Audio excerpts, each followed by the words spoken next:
There might be people here. If you are, hello.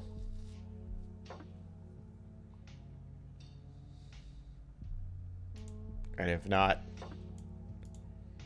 hello anyway. Little Lionhead resubscribed. As was for 9 months.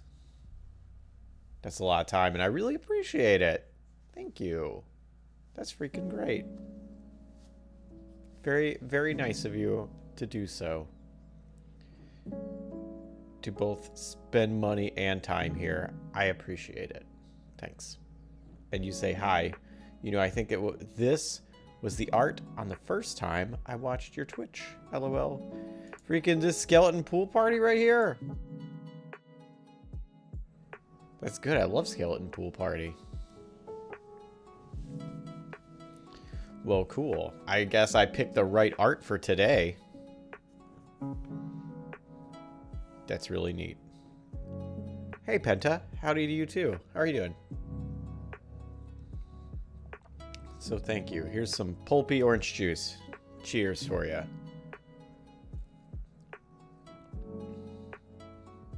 Also, am I the only person that likes to cut my juice with water now? Even though I drink soda. Like, it's not like, oh, everything is sweet, I hate it. It's like, no, I'll eat ice cream and cake and drink soda. But, like, juice? I think it's because I want it to be a little healthier. And my mind is like, let's cut it with water. You do have to mix it, though. The water was mostly on top. And now it's just juice. And I wish I had water to pour in it. Living the dream. How are you? I am not too shabby, I would say. I had a delicious lunch. I went out and grabbed some freaking Chinese food and probably ate a little too much of it. But I didn't have breakfast, so it's really 2 meals. And it was delicious. Deebs. Hello, Deebs. I wish I had some delicious lunch. Why don't you have a delicious lunch? Hang on, let me move my chat over here. So I'm a little bit closer. A little slightly closer to eyeline of here rather than here. Why no delicious lunch? What happened?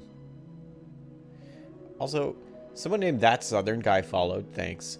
And Counselor Troy, CDR, also followed. I think that person's from, and no, that was yesterday, so that would be from this Southern Guy was 3 hours ago. No idea. Counselor Troy, I think, was from Blitz's stream because that was yesterday, and Blitz gave me a shout out.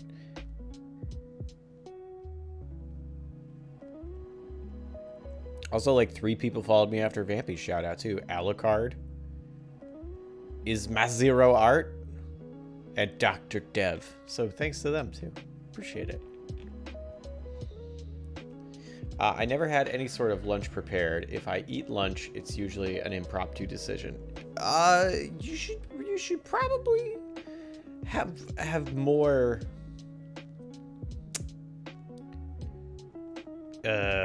firm lunch standards. Lunch is very important.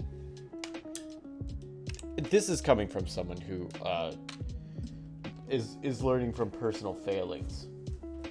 Because while I had COVID, my partner would constantly like bring me food, and I'd be like, I can't eat all this food.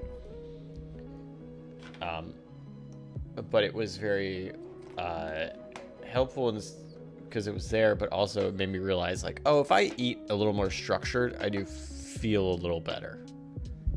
And I should do that. So I suggest impromptu should become, I can't think of a good like funny word to use, but it should be planned, and you will probably like yourself better. Not like immediately, but if you eat structured and like good structured, like good food regularly, you'll kind of notice it versus like the first time you do it, be like, my life has changed. Like, no, it takes a little bit of time.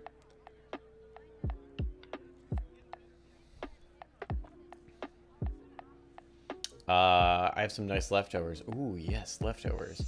I need to finish reading this paper section, so I should probably go do that now. Well, you read it. I'm sure it's important. You do it. And good luck with it. We all believe in you. Every one of us. I feel like this music is slightly louder than I want it to be. That sounds like a Honey Money raid. I'm just going to write shout out to Honey Money. There we go. Hey, True Mandalorian. Hey, McDaddy. Hey, again, Deeps. Honk, honk, honk, honk, honk. Hey, Honey Money. Hey, Sean Atley. How's Johnny Douchey Hands? Or whatever. I looked over for a moment and saw you playing a guitar solo.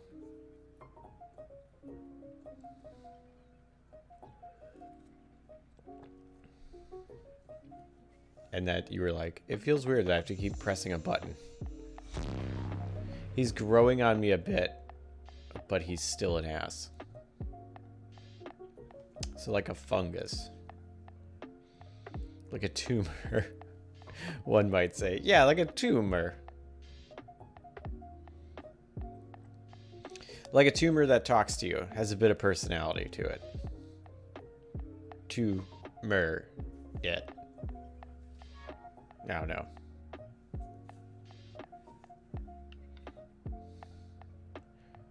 Yours don't.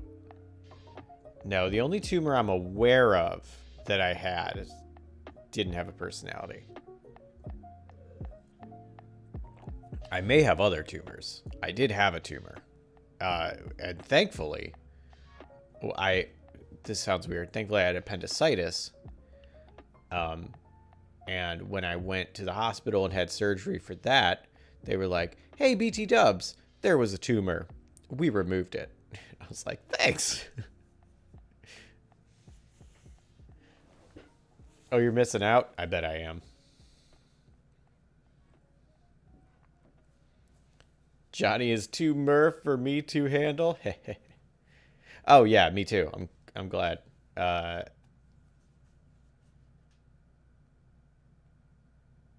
They just talk about turmeric all day. That's funny.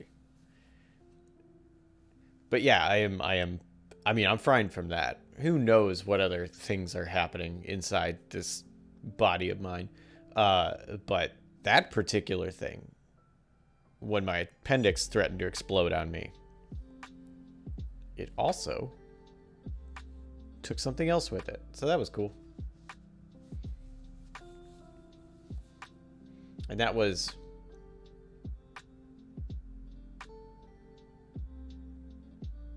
20 years ago? Yeah, that would have been about 20 years.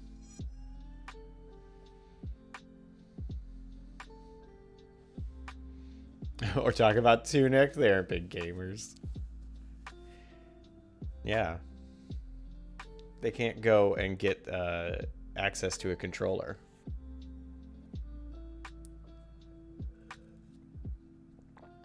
Generally. I guess some of them could, because some are like external or kind of like puffing out. And like that could access it. Internal tumors. It's hard to get a controller like past this. Not a fan of exploding organs. Ironically, though, my favorite spell in any RPG is definitely exploding organs. Like, look at enemy, finger guns, organ explodes. Great spell. In real life, though, yeah, generally bad. Also, hello, King Dead. I hope your organs are not exploding today or tomorrow. Or really any day. I don't think there's a good day for like, in like 10 years it'd be great if something exploded. I don't think that's how it works. They think they're too good for him. Those video games are kids' games. It'd be very strange Xbox accessible controller commercial.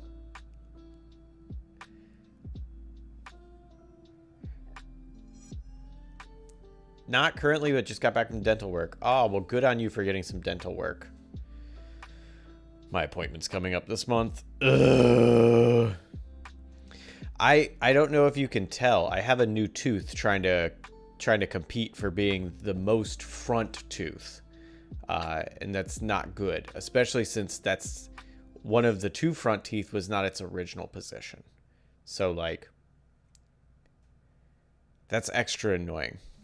The cleaning won't help with that. Something else will probably have to be done about that. Hey, monkey boy. Welcome back, as usual. Pulled. I don't think I'll need it pulled. I think I just need, like, because when I went another time, they were talking about how, like, my teeth are shifting. And they're, like, and I had, when I was younger, like, a massive overbite. Not underbite, overbite. And I had to wear a retainer, and they were like, hey, when you get older, you may have to like get surgery or get another retainer because everything in your head might shift again.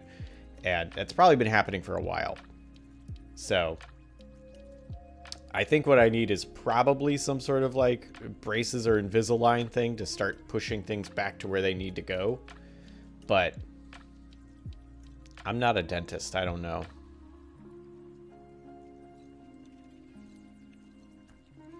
Although if I did get it pulled, it would stop trying to compete with other teeth. But I'd rather just have it go back to where it's supposed to be. I gotta step out because I'm going on 16 hours of forgetting to eat, but you have a good time. Hey, you enjoy eating, Blight. You deserve it.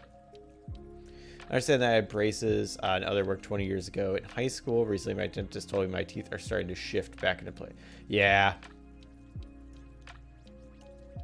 We said, oh yeah, now we tell people they need to keep wearing retainers overnight to prevent that, but didn't know that back then. Yeah, that would have been nice, because you know what I could have been doing? Rather than having a bunch of yucked up mouth problems, I could have just been wearing a retainer this whole time. That would have been nice. Yeah, how do you not know that? Like, teeth doctoring, that's not what it's called. It's called dentistry. I don't care. Teeth doctoring is not new. I feel like it is upsetting that they didn't know that, and they whoever didn't tell us that back in the day, King Dead, they should be paying for our new retainers, because that's stupid. There's no, like, that's it's so common sense, and I thought, like, oh, that must be a silly thing. It seems like common sense to me, but I'm not a dentist, so like, oh, I must be wrong that I'll have to continue to wear this and they'll just stay put. No. I was right. Very upsetting.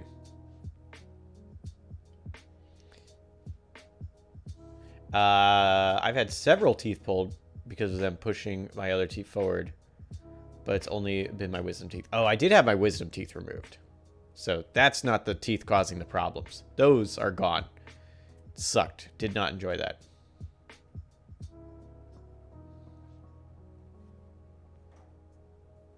Oh, dang, had to have them all out. Do you have... Now, I'm curious. You don't actually have to answer this if you don't want to. I am curious, though. Do you have false teeth to hold in place?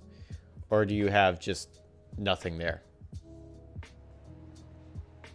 I'm curious, because I know people that, like, have had teeth pulled, and they're just like, I have no tooth there, and I'm fine with it. And it's like, all right, cool. And other people where it's like, oh, if you get a tooth pulled, and then they'll, like, screw a piece of metal into the socket and then like screw a fake tooth on there. Hey, Poxon. I have a bar in mouth for the rest of my life. Keep them from shifting. It sucks to clean. I know someone who has one of those. She has them behind her back teeth to help keep them in line. Is there a piece of trash just blew through my window or a very like bouncy critter just went by? I was told I needed braces for the first time in like at like 21, and then they said I couldn't have Invisalign. Why not? So here I am 10 years later, unbraced. Unbraced. Wait, why wouldn't Invisalign work? I'm curious. My big front teeth, they wanted me to get a retainer for when I was younger. They're kind of fine now. They stick out, but it's not much of an issue. Well, that's good. What? Someone else paying for health in this country? Yeah, I guess that's true. Ordered lunch. FYI, BK has a really good fish sandwich. Blight, as a person who really likes cheap fish, I believe you. I feel like expensive fish is like the worst fish. And like the cheaper fish you get, the better the fish is. It's weird. I don't know why. I only had one one? Did you all like the other three weren't causing a problem? I thought they like did it as a unit. They're like, all right, everybody, on 3, push. You can just have one that's messing up your mouth.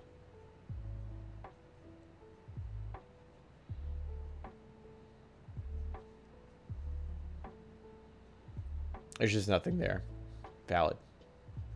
Do you, but if you're ever a spy and you need like a secret tooth with something like a tracker or a microphone or something, you just be like, got it. I already got the space ready for it. Hidden blade. I also accept that dental work from 20 years ago is probably done by someone who probably learned their dentistry 20 plus years ago. You know, King Dead, that's true, but also I still don't accept it. If I sold someone a game and was like, hey, in 20 years, you're going to have to buy a new one because the paper will degrade. I should reimburse that person for the game. Be like, oh, like they did nothing wrong, but the thing dissolved despite them taking care of it. So it's like, that's on me. Here's a new book. They like dropped it in a toilet or something, then sure, you know, it got wet and is whatever. But like, I don't know. Wisdom teeth are way in the back of your mouth. I don't think they ever place those. No, that is true. Because they're also, like, not always out. Like, they can hide under the skin. I think. And you can obviously not see it. Valid. I was asked at one point, do you want braces? And I said no. And I think my parents were just like, that's fine. That shit's expensive anyway. Valid. No fish is good fish.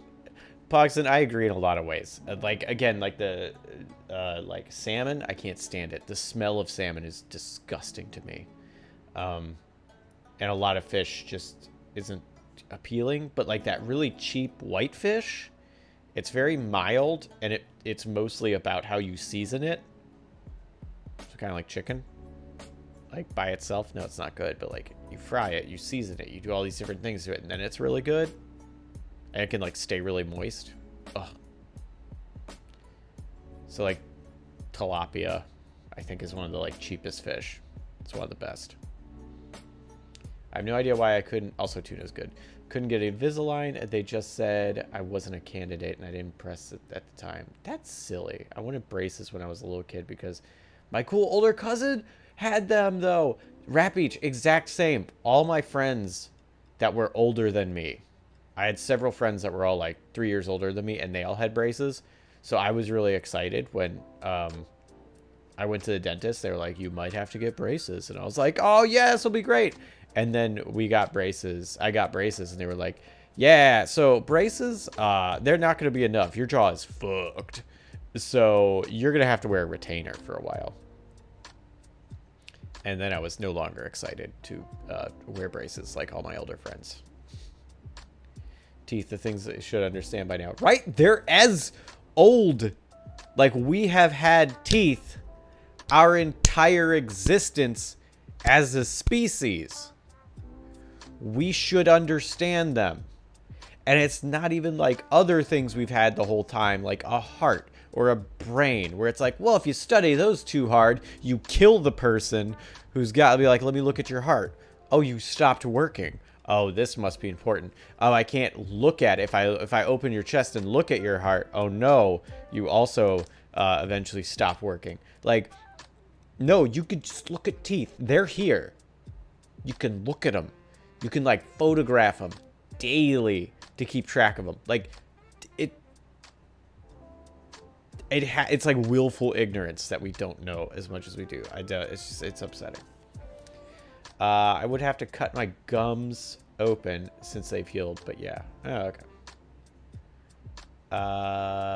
It is weird after because you have to a crater where your tooth was. Yeah. I did get stitches for some time. Oh, yeah. Yeah, because they got to close that up. Otherwise, you get, like, impactions, which I had when I had my wisdom teeth out, and you got to flush them out, and that's... I mean, you need to do that, but, like, it sucks. It's a terrible situation. I had all my wisdom teeth out. Pretty sure they're at my parents' house. I got to see if they still have them. I could do arts and crafts. Yeah, you could sell those at the Red Fair. Tilapia, yeah. Cod, I think cod's good. Red snapper, I've probably had red snapper. My older brother and sisters had braces. When it came to me, my parents were like, we're not paying for that again. Cut to me with a literal sideways tooth. Oh man. You have a literal sideways tooth? I did not know that.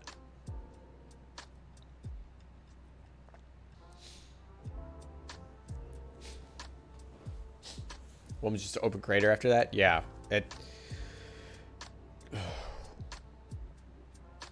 Oh, God. I don't like remembering.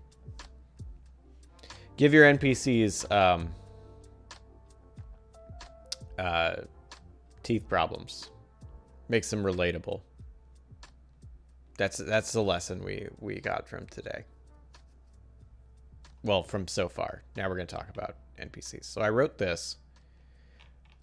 Because I don't remember who. It might have been Nick. Might have been someone else was talking about Batrick, a bat that runs an inn. They didn't name him Batrick, but like I remember a bat that runs an inn, and I was like, I love this idea. So I wrote up a thing about Batrick because I love that name. Who familiar, gained awareness, opened a inn. So I feel like, and then motivations, traits, and skills. I think I want to add a bit more just for funsies. But this is a big way that I found really, I've been trying this when we've been doing other RPG help desks with different characters. Trying to find the best way to like organize this information. And this is the best way I've found so far, which is underlined for ease of use. Because like if you look at one page like Fantasy Folk, I have it more like fanciful, and I had to use a different program for it. But for just basic word processing stuff. Dividers, incredibly helpful. So like here, name divider, and then appearance divider. And then their stats are bullet points. Actually, can I move these? I don't know why I can't push these over. I can push them that way. I want them to line up here.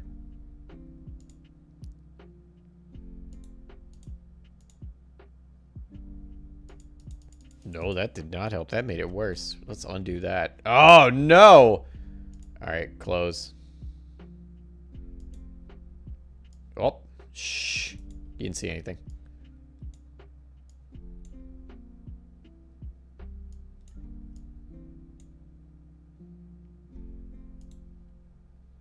There we go. This is what I need.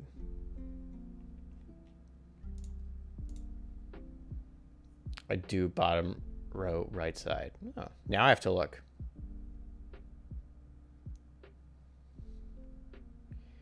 I think mine healed pretty quick. Just had to keep swooshing? Swooshing? Swooshing. Like swishing?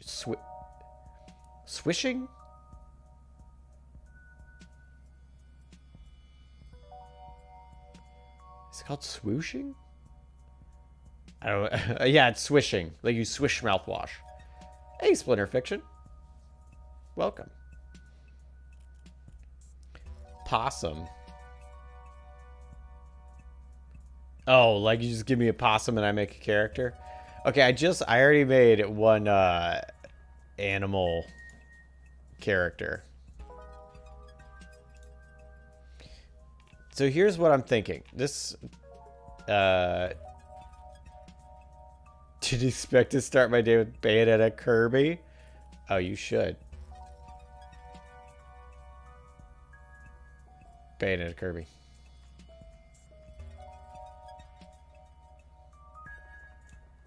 Bayonetta Kirby. Possum Town Drunk, or is he?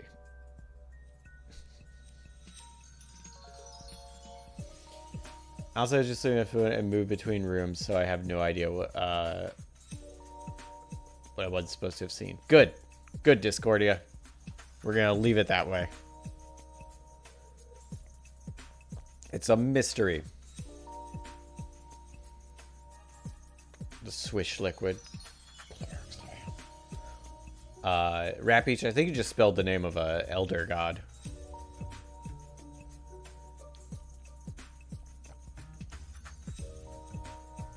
Also, hello, Discordia. Zon Lord. Oh, dang. Sorry if it's a faux pas to mention another creator on your stream, but do you ever use the OGAS system proposed by How to Be a Great GM? I am not familiar with that, no. What is the OGAS system?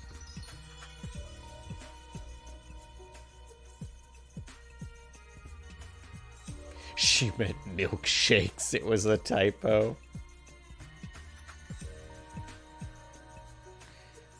Oops, hopefully I don't summon them we're low on snacks.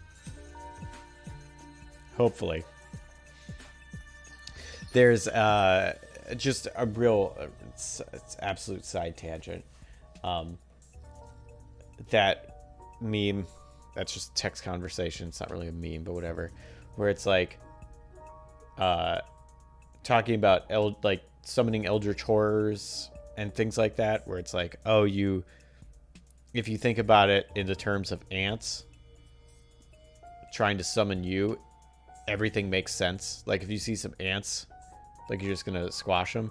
But if like you go and there's ants and they've formed a circle and they've spelled your name in like dirt or something on your floor, you're gonna be like, let's see where this goes and pay attention to them. And if they have a request to be like, give us sugar to last us our lifetime, you could be like, yeah, okay, because it's like so easy for you to do. It's like nothing. But if you get the name wrong, then it's just a bunch of ants in your kitchen, and you just squish them. I'll try and find that and put it in the Punderdome or something, on Discord, because yeah, it's a fun little like Twitter or Tumblr conversation screen grab that makes a lot of sense. It's like, yeah, that's how it works. All right, so Batrick. So here's what I'm thinking. So this is how I've been organizing these. And I'm going to do barks. Actually, I want to do it this way. I'm thinking about adding things for when they nope, that's the wrong button. Also, if you use underline and then hit tab a bunch, you can fill out the space. Freaking brilliant. Try to give a little more personality to NPCs. Something that's really important for me is being able to quickly retrieve information. So like, I have a bit of long form. So like, here's my long form. This is the explanation of like backstory and a little bit about the character.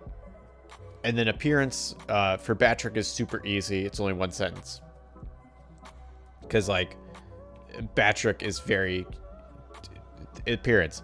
Batrick is a 5-inch tall eastern red bat. So like, there, you look up eastern red bat. And like, you've got the... like 99% of what you need.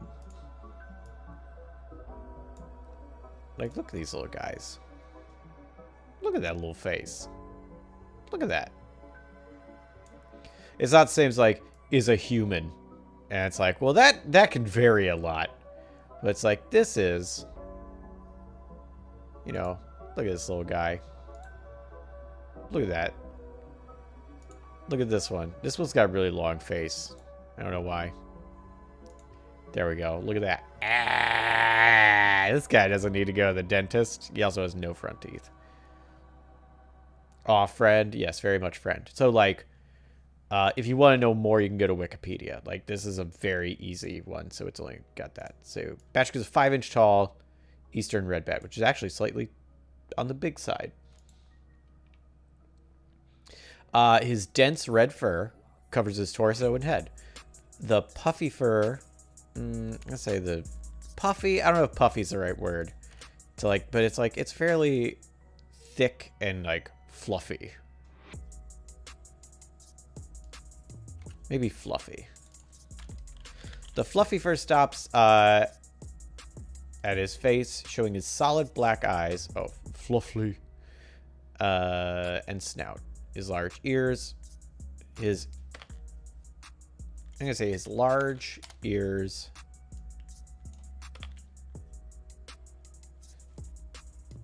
stick out from the fur. He wears a beret that sits towards the left side of his head. It's tied with a pink ribbon that has gold trim. I'm going to say, and is, let's say, secured or tied? Secured to his head. Well, I have to spell secured right. Let's, seduced? No. With a pink ribbon that has gold trim. So, like, that's all you need to know. Is, like, this bat, put a little beret on it, add a string to hold it on to his head while he's hanging upside down, you're done. So, like, this is very easy. The other ones have much more in the appearance. Gas. Occupation, goal, attitude, stake. He proposed it as steps to consider aid in NPC creation, sort of an automate it and save decision-making energy. Interesting. I will look that up. Because I use a different system that I do not have a name for. But I use it directly with how Lexicon works. Which is that everybody has motivations. Which is, you know, what motivates them. Why they're doing what they're doing. And what they're going to do. Everybody has traits. Things that are inherent to you. So, like, I am human. And that comes with some certain things. I'm warm-blooded. That's, you got some goods and bads. And then certain things. So, like, Patrick as a bat has echolocation, has flight, is nimble, is tiny, is quick, has outstanding hearing. And then skills, which are things that you've learned that aren't tied to that aren't why you do something, and they aren't tied to you directly. Like, I know how to edit videos. That is not a trait. I was not born with that ability. It is not part of my anatomy. It's something I learned. It's a skill. So, like, Patrick is here to help. Like, always goes out of his way to help. He can read folk and feel intent, like, good at reading people. Talkative, friendly, at ease, and foresight. So I usually come up with things directly related in these categories. And then that starts helping me, like, flesh out who they are, what makes them different, how to organize what they're going to say, how they would respond to people. Oh my gosh, excuse me. I sucked in some pulp. And things like that.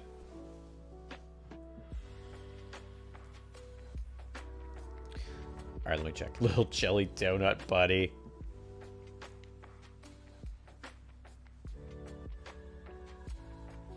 Perfect characters to make unexpectedly surly. Precious. Hey, what's up, Hard Revenge?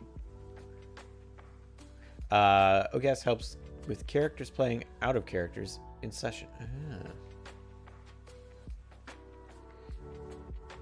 You need to remove the R2. Shoot, where's the R2?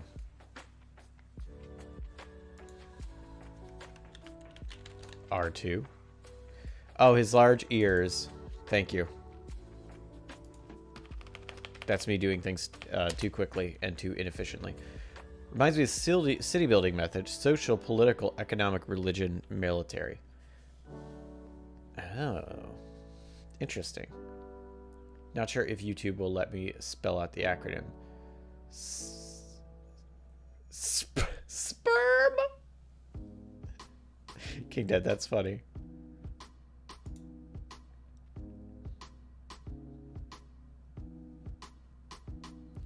But yeah, so I find it really easy to have, like, here's a backstory.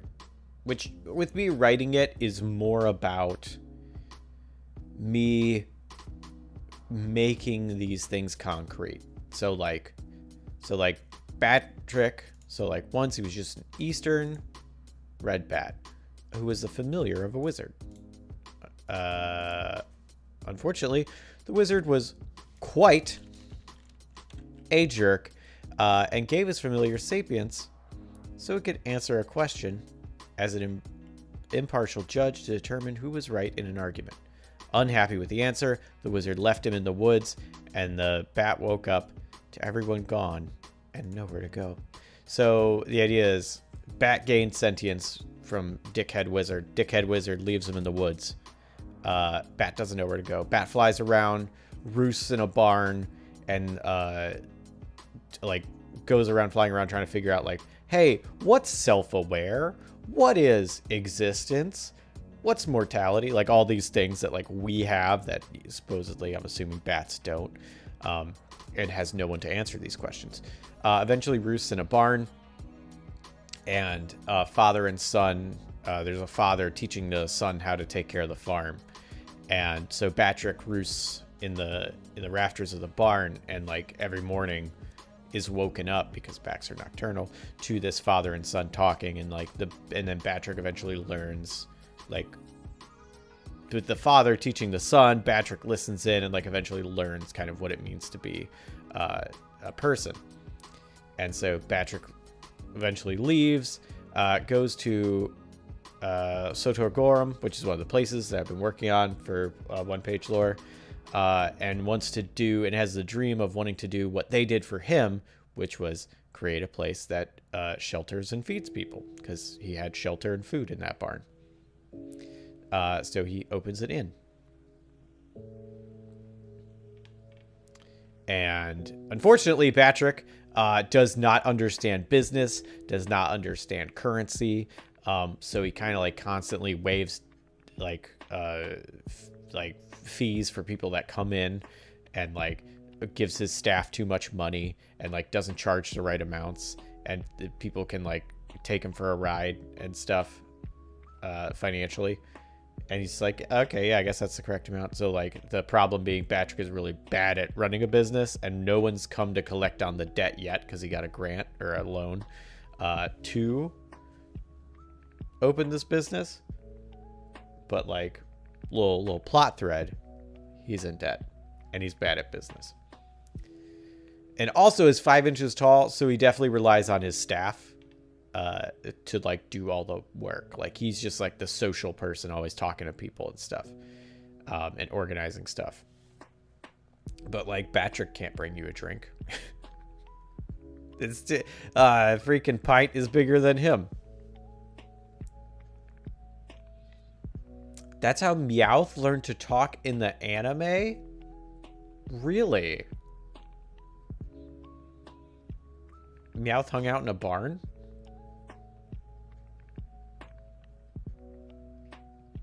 That's really funny. Kinda. Reminds me of the Godfather vole in Zootopia, surrounded by polar bears. I haven't seen Zootopia, so I don't know what that means. Yeah. So I write this out for 2 reasons. One, I put it out on paper and it helps me understand it. 2, this is written for someone else is going to read it. And then they will go, oh, now I understand Patrick. And now, because the idea is being, Patrick can be an NPC in your world. So you want to know enough about Patrick to be able to play him. So if you know his backstory, you know his attitude, you know what he looks like, and then you know his motivations, his traits, and his skills. And then I was thinking about adding things like greetings and barks. So having, like a few different ways to say hello, sort of like in a video game. When you go to town and you see an NPC and they're like, greetings, and then you click on them again, they're like, well, how are you today? And then you click on them again, they're like, mighty fine weather, or like whatever. And that's supposed to help tell you about the person. So like that person is like cares that you're talking about and like trying to make small talk. Versus when you click on someone, they just grunt. Or you click on them, they're like, what are you buying? Like, the mercenary from RE4. Like, that is a really good example of Barks telling a story. The mercenary is kind of mysterious and also is pretty much solely interested in commerce. He doesn't ask you about the weather. Like, he doesn't say, how are you? Everything is about the transaction. Yeah, what are you selling? I'll buy it at a high price. Like, it's all of his dialogue is about the transaction, and that tells you something about that character. So having barks and different greetings and other like sort of canned responses are really good for, if it's a video game, but also for you as a GM trying to remember, how is this person going to react to something. If you have these barks, you can kind of put them all together and go, this is what they would say to a question that, was not predicted, that was not written down. How would the merchant from RE4 react to said thing? And it's like, okay, well, it's transactional. Like, so how would he react to that. So like if you started talking to the merchant about drinks, he'd probably just try and sell you a tankard.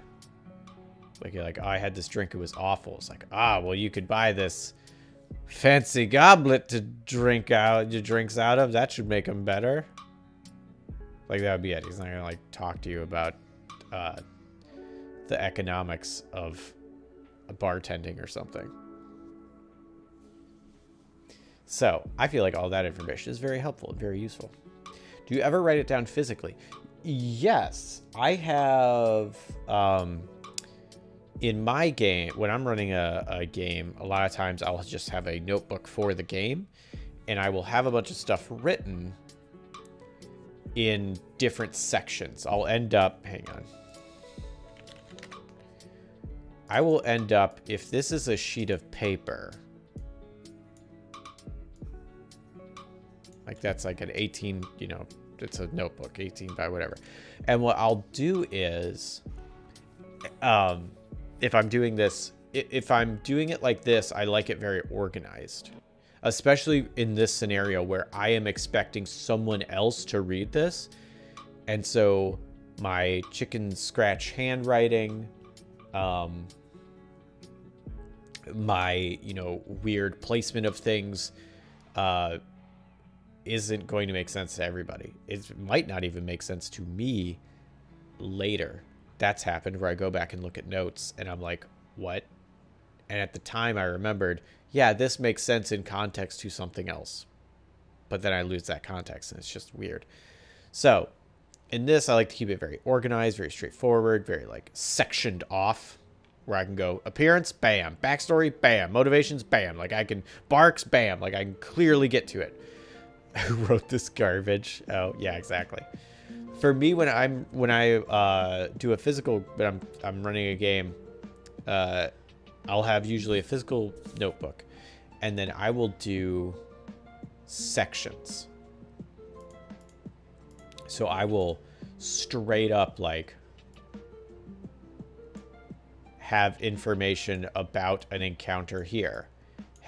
This is stats for something, like, oh, well, how much HP does the tank have? I might need to know that. How many people are inside it? What's, you know, what are its weaknesses? What are its strengths? Okay, we got that. What's it gonna get a bonus for in this? And then be like, okay, so this is kind of connected. If they go to the tank, they'll probably have to deal with the sergeant. So let me put the sergeant's stats and information right here.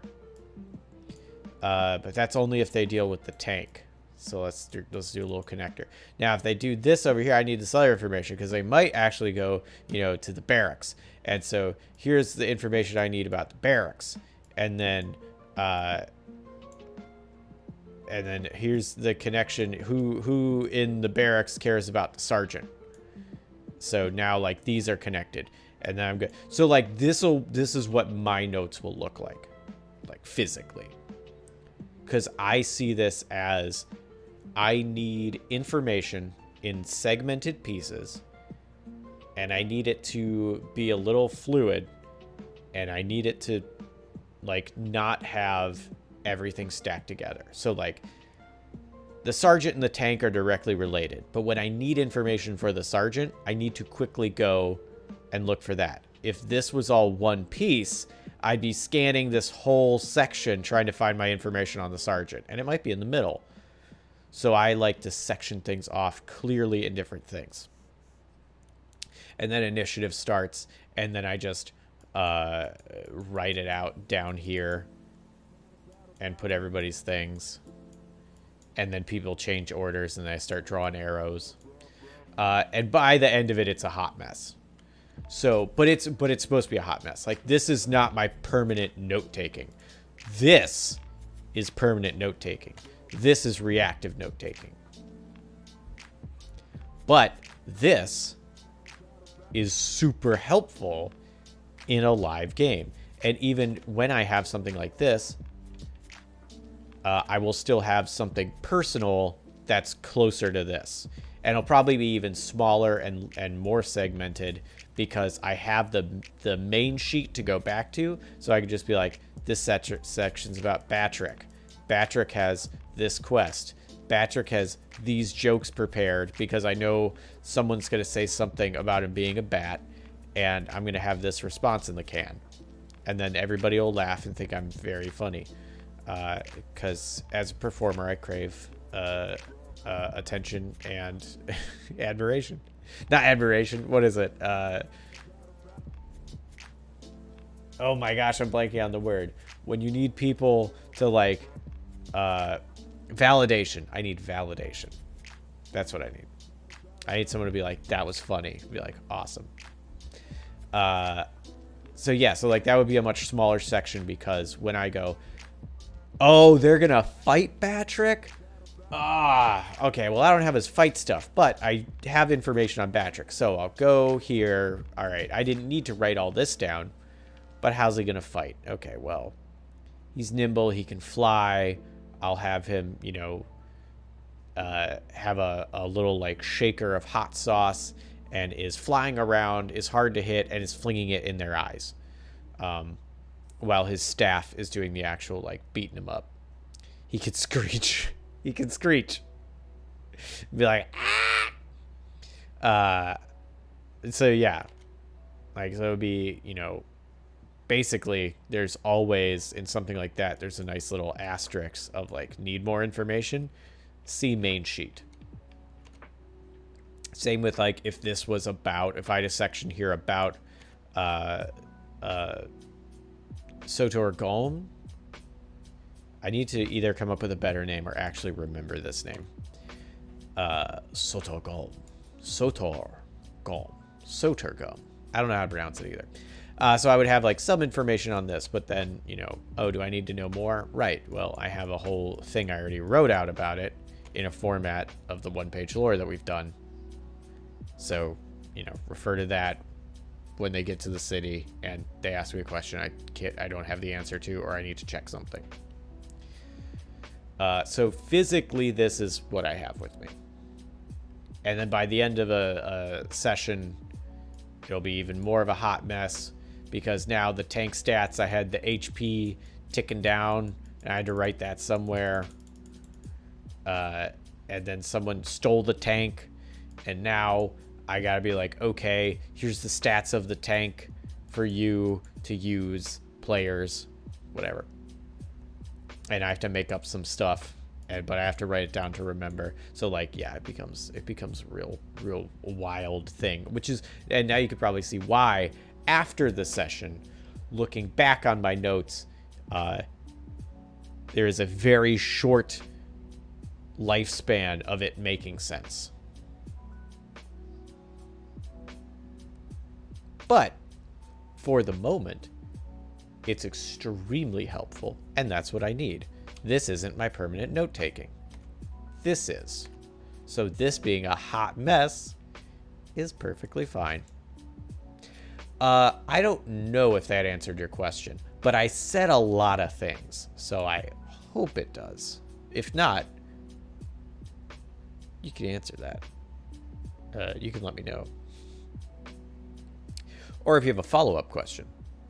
Because again, about organization with NPCs is today's topic. So like, please feel free to add more or ask a question. A little bit of grinder bit of word vomit if you're not careful. I'm not sure I can trust someone whose sole motivation is BAM. Sounds like that Spice Weasel guy from Futurama. I have not seen the Spice Weasel from Futurama. Is it a Emerald Agazi? Agazi? Emerald Eldrazi? Whatever his name is. That chef. Who was very popular for a while and shouted BAM. When he like threw spices at things. Alright, I need more water. So I will be over here kicking my trash can. It was an Emerald spoof? Okay. That would be an Iron Chef. Iron Chef, if I didn't know it was a show, just sounds like a great NPC name. Like a real tough chef. A real like a Dabarella type, but is more angry than friendly. My note-taking is always a hot mess too. My closet door is coated in layers of sticky notes covered with blurbs of thoughts on my bad handwriting. Yes. That's, hey, you know. But that's more useful, especially with, I mean, I don't know how your, like, your brain chemistry works. Me, as an ADHD person, a thing I learned from a friend of mine who's like very ADHD, is ADHD people tend to have a problem with object permanency, which is like, it sounds a little dumb and upsetting at first, where it's like, that's what babies have a problem with. I'm an adult. But the thing is like, oh, I have my keys, I have my chapstick, and I put it there. It's there. But like, I will forget where that is. Totally forget where that is. Which is why, like, I have to put stuff in the same place every time or I will lose it. If I put something in my pocket, that's the thing my partner doesn't understand. She's like, why don't you put chapstick in your pocket? And it's like, because I will lose it. Like, I won't remember it's there, and then I'll put it in the washer or dryer, or I just won't use it because I don't know it's there. But then if I leave it there long enough and remember it's there, I'll only remember it at the time when I touch it. Like, so like, having a bunch of notes like that and having things labeled and all that stuff, for me, super helpful. Even though sometimes, yeah, you eventually just become a layer of like 2-inch thick Post-it notes, and like the Post-it notes behind your Post-it note are no longer usable. Like, they're, even if you read them, you wouldn't remember what that was, or it would be so past time. Like, get the car inspected, where it was like, that was important at the time, but like, it's either done or so lost and forgotten you've dealt with the ramifications of it.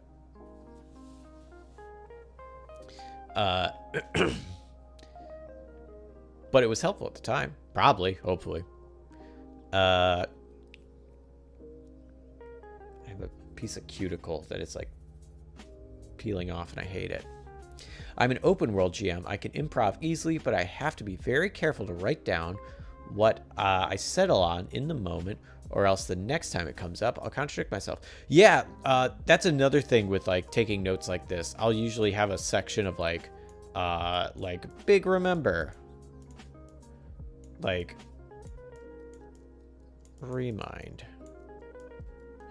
where it's like, oh, I said that Sodogor was a 2-day walk from Downspout if you follow the river. That's like, oh, that's canon knowledge now. I need to write that down, and I need to put that in whatever my permanent document of information is that I'm keeping track of. Maybe I'll add that to the map. Maybe I'll put it in like something specific, but like, that's something I have to remember because it is important. I think, for me, and I think it's the best method, period, but it's the one I try to use, is that mix of on-the-spot improvisation coupled with hard written down information. So like, do I have everything about Batrick on this page or these pages? No, I don't. Do I need everything on Batrick written down on these pages? No, I don't. I need enough information to be able to successfully do some improv with Batrick. And then based on that, I can, give a good character. And then after I give a good character and I have some back and forth with the players, maybe I do some things that I was expecting to do with Batrick, do some things that I wasn't expecting to do with Batrick. Then I can come back to my main character sheet and say, he has another motivation. He's really into learning to knit. Like, that was a thing that came up.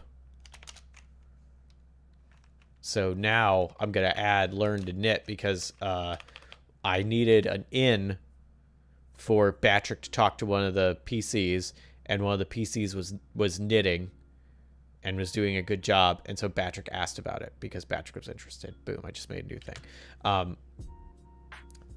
And that, like, fits with the level of, like, oh, that works because Patrick is very friendly, he's very talkative, he's very curious.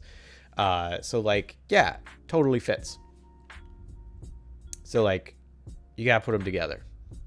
A fully improv world is not as much fun, I think, as a world that has some roots and some groundwork. And a fully rooted world is not as much fun as a world that has some fluidity to it. Because if you have just improv, you're just doing improv at the open mic, and I don't like that. And if you aren't doing it, then you're just reading a book, and, like, that's cool, but that's not what RPGs are. So just write a book instead. That's my thoughts. Big saying the only thing I can keep in my pocket without losing is my phone and wallet. Right, phone and wallet, because they go in the same pocket every time. Phone, one pocket. Wallet, one pocket. That's also where I wear a wallet chain, because I will lose my wallet. But because it goes in the same pocket every time, and it's like comes out. Like, every day I take my pants off and the wallet comes out. My wallet sits on a spot on my desk when it's not in my pocket. Like, it has a spot. I have OCD, so for me, it's an obsessive thing until I jot it down and literally stick it somewhere. Nice. Hey, but that's, I feel like if that's learning about, like, like, what helps you.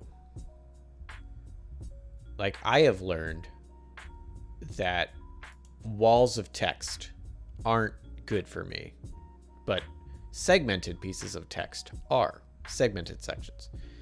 So, like, it's not that a full page of a single paragraph is bad, it's that I know it doesn't work for me. If you know that, like, writing it down and physically writing it down and putting a note somewhere helps you, that's positive. That's good for you. That'll help you remember it. That'll help you, like, be able to, if it was just in your mind, be like, okay, I don't need to obsess over this internally. I can write it down, and then I will remember. It's okay. Also, the more ways you recall information, or the more ways you, the more ways you distribute information? I forget the terminology. But the more ways you interact with information, the better you are at remembering it. So, like, if you read something, that will be one way you kind of remember it. If you read it out loud, that will engage another part of your brain that'll kind of help you remember it. If you write it down, that's another part of your brain that'll help you remember it. If you tell it to someone, that's another part of your brain that'll help. Like, doing a thing in different ways can help you either deal with or retain that information. So, like, it's helpful. That's how I used to study for tests in college, where it was like, read information, and then I write information down, and then I say information, and that helped me out a lot. I'm saying that as someone who is not, like, an outstanding student. Not like, oh my gosh, I was so good at school. Oh, straight A's. No. But it helped me get better grades than what I would have otherwise. Taking notes on my phone is incredibly helpful because my phone is always there, for better or worse. Absolutely. I've started doing that. Like, I have a few Google Docs that I'm just like, yeah, this is the thing that I have. It's faster. And also, taking physical notes, it's harder to, I gotta read my handwriting. It's generally slower. If I want to include an information like a screenshot, I can generally incorporate that sometimes with a lot easier. And like, excuse me, it is very helpful. I need more water. I said that a while ago, but I definitely need it now. So I will be right back. Where's my thing? Oh, it's right here. Duh. Turn this music up. I'll be right back.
All right. I'm back.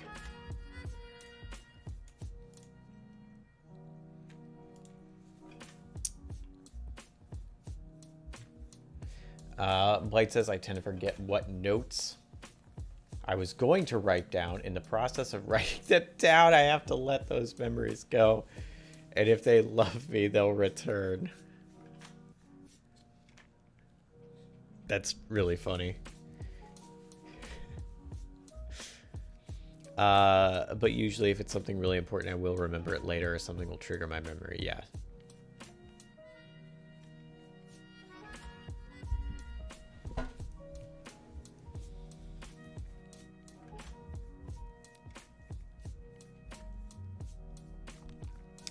You know what? Let's say,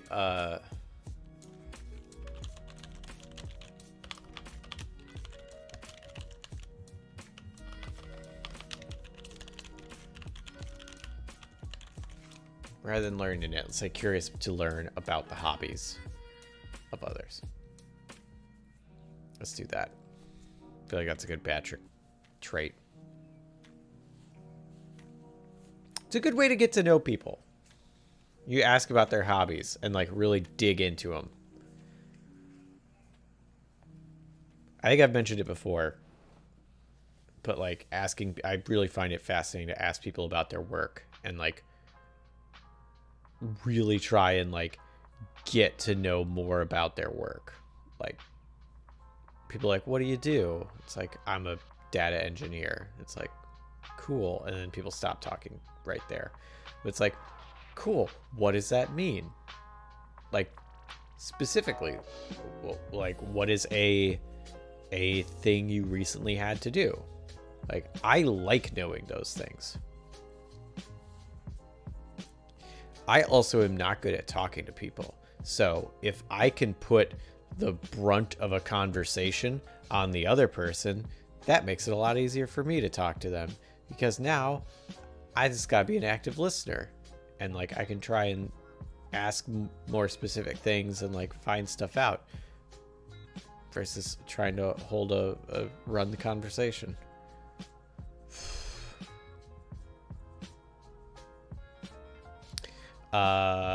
What's your job? I'm a consultant. Literally the most dull thing about me. Ask me about my painting or opinions on the current status of the TCU.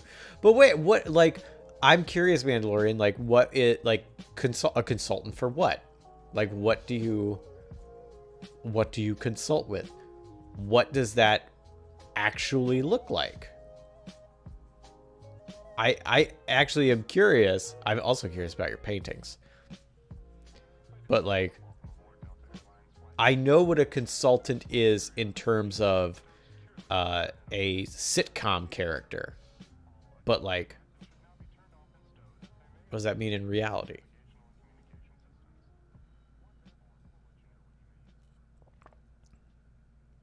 Well, you sure picked a good career if you have problems talking to people.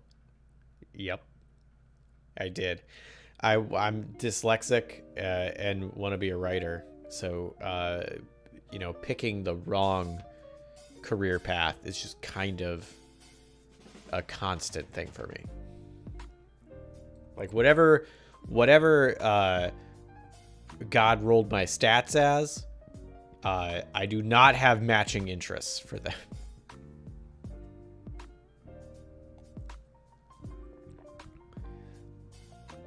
I'm not sure exactly what I was supposed to do, but I don't think it's what I am doing, but I really want to do what I am doing. All right, people talking about stuff they're interested in. Yeah, like having someone, I've had people talk about like their interests, like having my partner talking about like some of the work that she does and like research and specifically like diving into like record keeping and like all sorts of stuff. That is fascinating to me. Like, she's so good at it, like outstandingly good. She did not know she was that good at it, and then I was, you know, be talking to her and she'd be like, and just, you know, pull up information, and I'd be like, well, how did you know this? And she's like, oh, I looked it up. And I'm like, all right, but how did you look it up? She's like, oh, I just Googled it. Like, no, she has a suite of specific word choices, a back catalog of like, you know, dealt with so many different things, knowing which resources of websites, of government agencies, of national companies, of different things, like, of like, oh, well, this information was here on this website, so I bet I could find it in this place on this, and like just piecing all these things together of stuff she's learned. She can easily pull information in moments that would take me hours if I would get it at all. And it's so fascinating to have her talk about like the work she does and how she does it, because she has such an insight on it. And then when that applies to like non-job stuff too, because she'll still use that knowledge when she, you know, needs to look up something about like a show we're watching, or like, you know, the history of something that she finds fascinating. Like, she could just delve into it like that. It's cool. Very organized. Very, very neat. The way people's brains put stuff together. Fun to learn about. Their interests also fascinating. Had people talk, like, I don't like math, but I've had people that like math talk to me about math, and I'm like, this is fascinating, and I like it. And they're like, get really excited about like formulas that I cannot regurgitate, but I enjoyed listening to. I think that's why I geek out so hard. And like, I do like it with stuff I do like being able to talk to people that make games, and like they'll just start going on about how they want their game to run, and like, well, you know, like test playing games for people, and they're like, well, I wanted it to work like this, and then be like, they'll just like kind of start going down a rabbit hole of like the feel of a mechanic, and like, I want to invoke this when people play this, and when this happens, it's like, yes, give me that information. People are wild. They're cool. You're gonna hear me start rambling about Kingdom Hearts again? It's funny. Consultant for medical record company, but I don't even work on that part. I help nurses learn to use an out-of-date, woefully optimized Excel spreadsheet. I'm afraid to ask more, but like, I also want to know more. Oh my gosh, excuse me, I want to know more.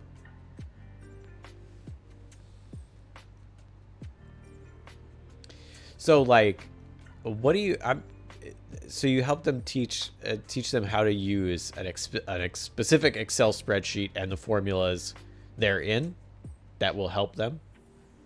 I'm assuming with like, I mean, if it's medical records about like stuff that a patient is, like all their records. Is it like their records like, I don't know how medical records work exactly from this standpoint. So like, is it like the daily chart stuff? Like this person had a bowel movement at 10 a.m. and complained about pain at 10:45, and I gave them ibuprofen at 600 milligrams of ibuprofen at 10:56.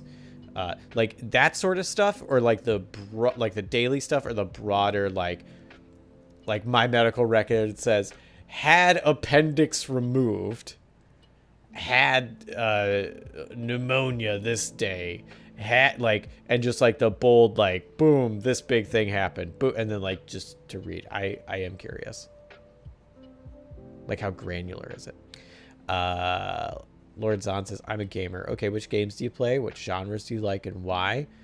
Do you go for a challenge, immersion, or something else? Yeah, like there's so much more than like, I like games. Like, yeah, there's way more than that. Gamer, tabletop games, video games, co-op, single.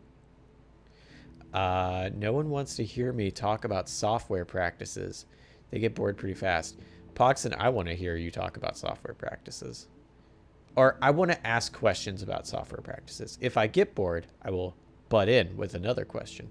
But like, I do find actually, because like it's kind of like UI design, where it's like, are most people really into that? It's like, no, you just want a thing that works well. But like, it's fascinating. It's so cool. And like, software practices can be really interesting.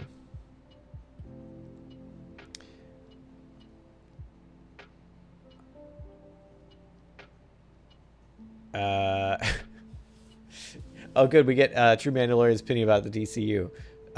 Power is currently in Matt Reeves' Batman and the Joker. Cheaper movies to make that gross millions. But with slate of James Gunn and Peter Safran released this week, we may actually see an interconnected universe emerge, but we shall see. I think DC has some good stuff that's like... How do you feel about like DC already as a disconnected thing? Because like, there's the whole like CW shows that are connected to each other, but not to, I don't think they're connected to like the other movies. And there's all like the animated stuff. Like, do you Do you want to see like that connected? I feel like it works well separate. And I feel like the two movies you just mentioned, which are separate movies, like also like kind of play into the strength of like, here's a whole bunch of cool stories that don't have to be one big story. Do you want to see it all connected? I am curious. Do you think it won't be? Do you think they'll try and lean into that? Like freaking Doom Patrol isn't, I don't think, directly related to anything. Peacemaker and Suicide Squad are, but hey. Tools are only as good as the knowledge you have to wield them. That's very true. It's the most fun to hear people talk about what they are passionate about, even if they have no idea what they're saying. Yes. Hearing people that are passionate about something is really nice. Either passionate about or have an expansive knowledge base within, I think is really fascinating. So like you may not be passionate about software engineering, but are very knowledgeable in it. Still interesting. That's my Slack. Nobody freak out. The world runs on Excel's database. It's very scary. Oh no. Staffing practices, actually, like their scheduling and anticipated workload. Oh.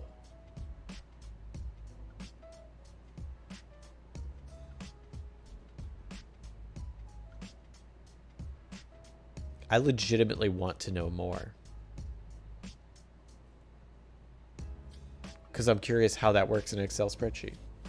Like, how do you, what, you don't really need to, like, give me all the information if you don't want to talk about it, but I am interested in what sort of like, what's the data input that they need going in, and then how does that translate into something that becomes, like, more functional and useful for them?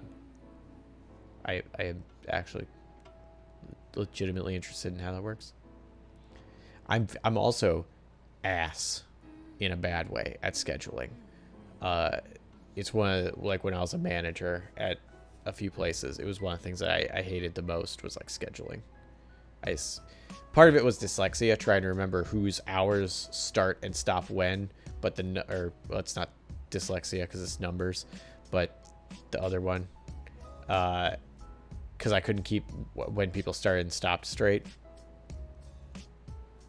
I hate scheduling. I don't want to decide, just give me a picture and I'll make it look like that. Yeah. That's good though. Like, you have to literally translate their idea to practicality. Like, it's two very separate things. And if one person tries to do the other one, will often just not work.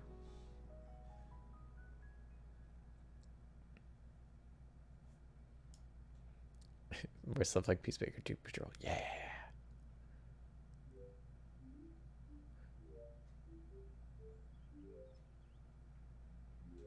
Doom Patrol is a thing before the show. Oh yeah, all of them were things before the show.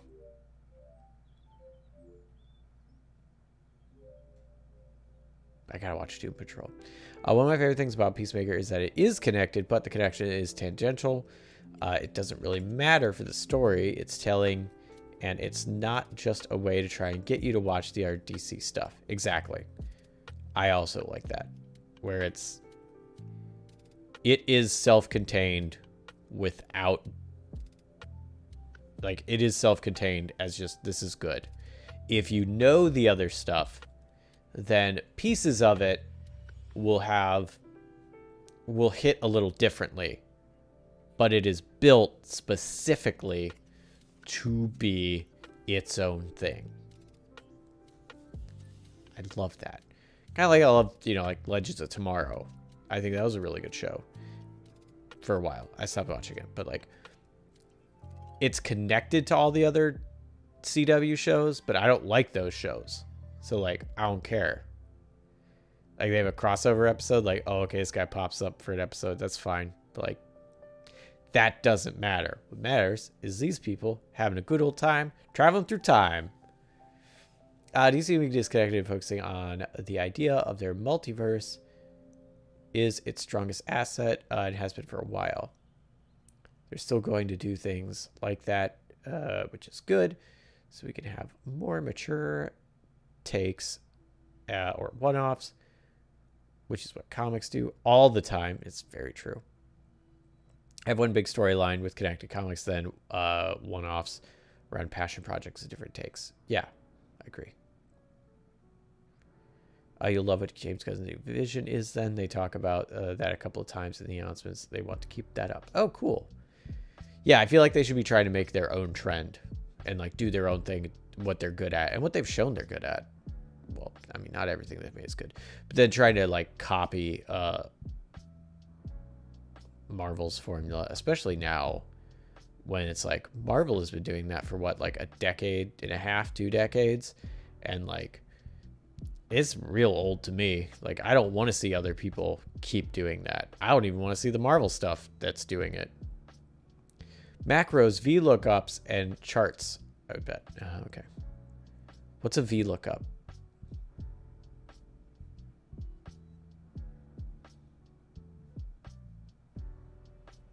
What's an XLOOKUP?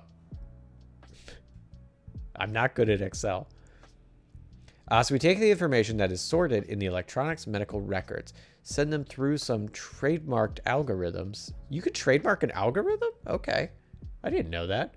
And then come up with an anticipated workload based on nursing documentation, aka acuity? Higher the acuity, the more nurses required. Oh, so it's like all the information of like, so is it a log of like every nurse is like, here's what I did today, here's how long it took me to do all of this, and then you have enough data and data points to say, all right, workloads projected this, time based on that is this, so you will need X staff over Y time. Like that? Am I getting that even remotely correct? Yeah, you deal with 1,500 material orders a day without them and see what you think.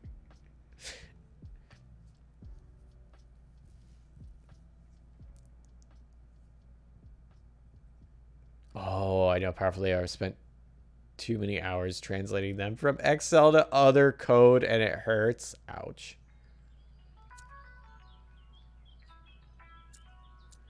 Thank you for going to Code War so I may live free. Yeah, in a nutshell. Okay. See that, but that's interesting. I think that's interesting. And like that there is like that there's value in that. I think it's cool. I say good on you, Mandalorian.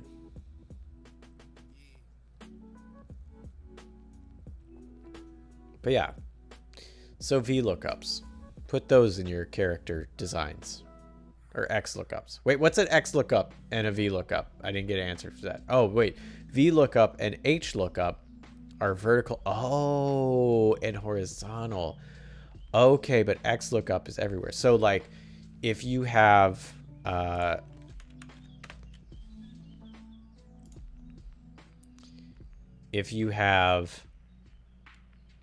a bunch of entries,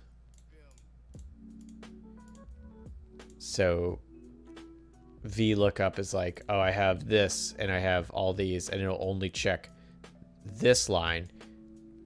So it's like, if this is item, oh gosh, how do I even do this? No.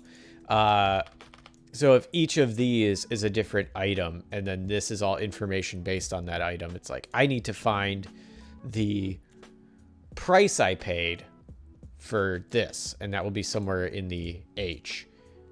But then if you're like, oh, I need to find, this is a converter box, I need to find a Googler receiver. So then you do HLOOKUP to find the Goobler receiver because you know it's in here somewhere, but you have, 80,000 things on this Excel sheet.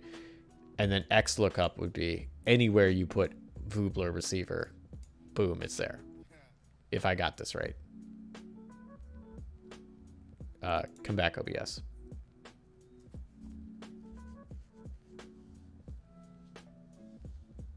Did I get that right? XLOOKUP is very cool, but not very effective on larger data sheets. Oh, I can believe that. Excel sheets can get stupid huge. Sorry, I'm not using it for much more than a couple thousand tops, 1,000 line tops. Usually no more than a couple hundred at once. Oh, a couple hundred. Oh, that's super easy. Chump numbers. Just cancel a lot of numbers. just couple thousand. That's so much information. I'm proud of you all. You're good at that.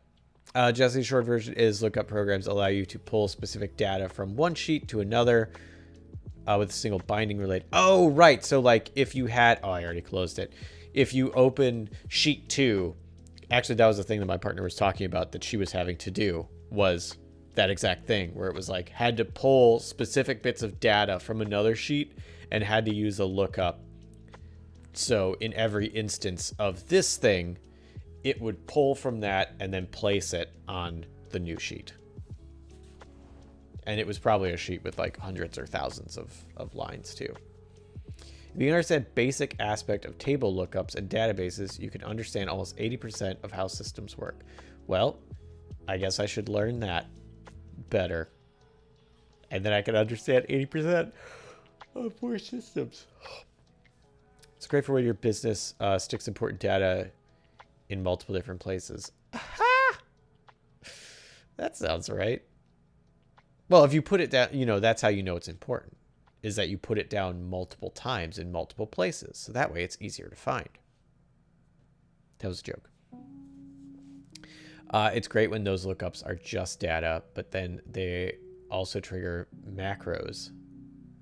Oh no, and I want to jump off my roof. Oh no. Oh my gosh, that sounds... Okay, so like if it so like if you do something in the thing... Oh no. Wait. So like if you want to pull a number from cell H103,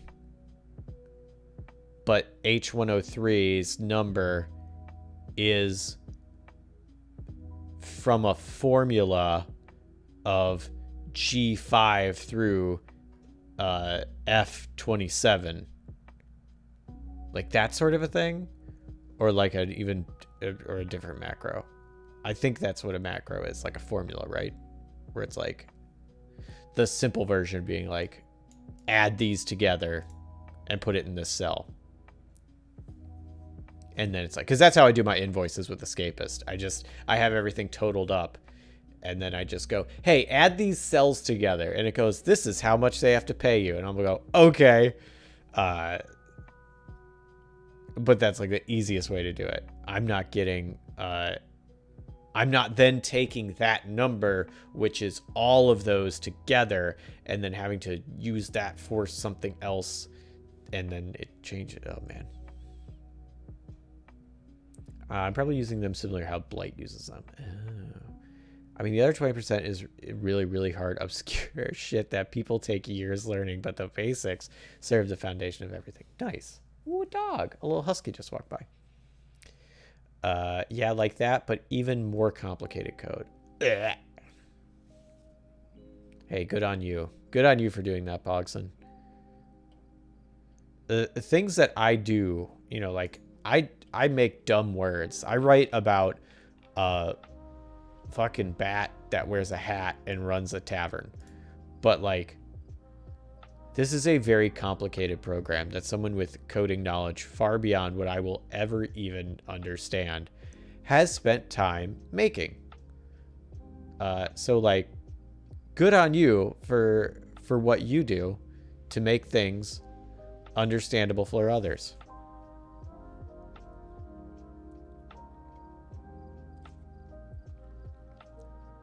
Even if I'm not, you know, working with the direct products you make and you make better and you do, that is an entire ecosystem that we need, and I appreciate your work.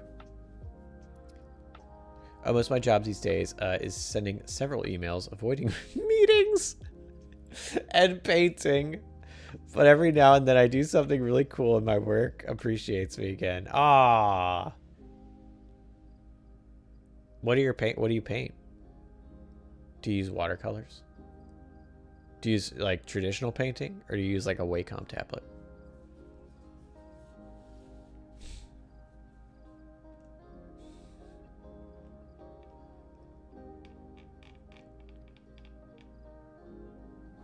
My minis. Cool.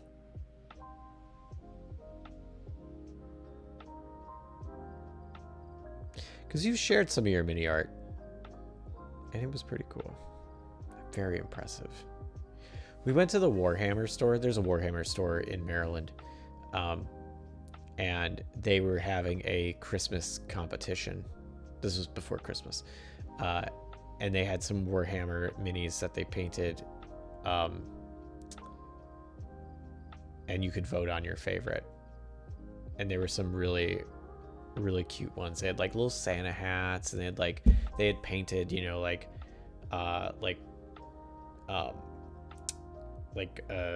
string lights like around the gun. So there was like a little green string, and then they'd paint like a little bulb and then go around like a little bulb, and like did that throughout. Like there's a few different ones. They're really cute. One of them had like I think it was the one I voted for as my favorite, had like probably glue put on them and then dusting of like white powder, so it looked like they had like snow on them. It was really cool. Mini painting is fun. I am too bad at it to enjoy it, but I wish I enjoyed it because it's really cool, and like seeing what people do is fascinating. But I am very bad at it.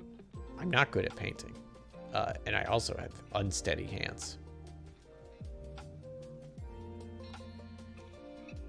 Big same. I want to do it. I'm far too shaky. Yeah, it's like you're just like, oh, I gotta put the whites on Toad's eyes. Okay, so let me just gotta put a dot on there. Like, it's so hard. And it's like, oh, that dot was slightly too high, and now Toad's eyes are like this. And it's like, well, I gotta fix this now, or I gotta have a Toad that looks higher on the right side than the left. Like, it's just so, like, my lines are bad. It's impressive to see what other people can do. I think it's why I find some other things like coding impressive and like interesting, because it's something that I do not think I can do, and I like to understand how other people do it. It's fascinating, very interesting. What's up, Sun Gunif? Sun Gunif? How are you doing? We're currently talking about slightly related things to NPCs, but we'll probably get back on track. I am curious how other people organize either for characters as a player or a GM about like your world building and your characters and stuff. Because what I find is with character sheets as a player, they are just criminally bad at giving me the space to write down the important things. Like, I have an entire half page of like, here's your inventory, and it's like, that's cool, it is good to know, but like, I need a spot to write down the name of the sheriff of this town that we almost got caught stealing in, and they're very suspicious of us, and I need to remember that name. Like, and there's no space for that. Or like, oh, I want to use something non-traditionally and we have rules for that. And it's like nothing.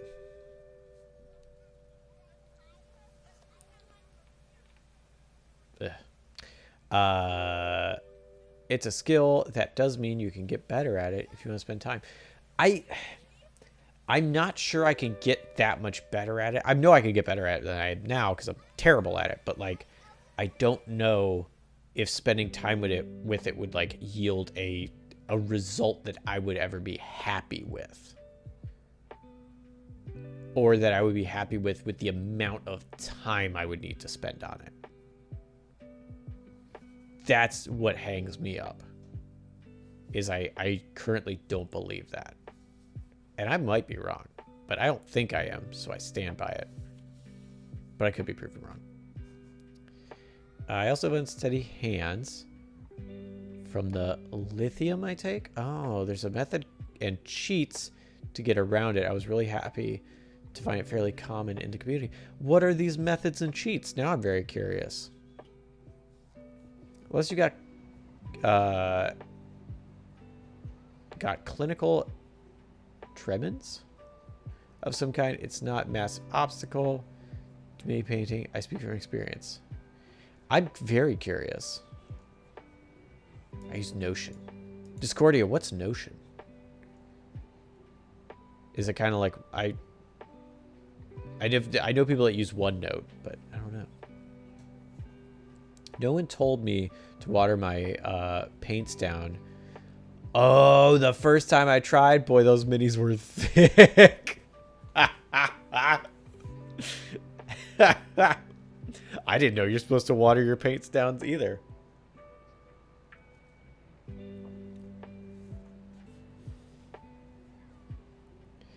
I could see super intimidating, but I was honestly shocked how accessible it was.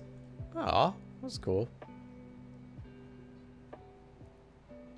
Some of you do, some of you don't. Citadel Warhammer, you have to water down, but the brand called Reaper, my personal favorite out of Texas, actually, can be an easy out of the bottle go. Oh, okay. I've heard of Reaper. They make some cool plastic minis. And yeah, like paint and other supplies. Argle Bargle. What's up, Larson? How are you doing? So yeah, Discordia, what is Notion? And what is it about it that makes you use it? I just too impatient to paint minis properly. It's like, this character is dressed all in black, and then you just like dip it in black paint, and you're like, this character really likes the color blue, and then you dip it in blue and be like, I painted my minis. Notion is like online wiki you can use for yourself. Interesting. So it does actually sound like an online based OneNote, where you can have like multiple things connecting to each other.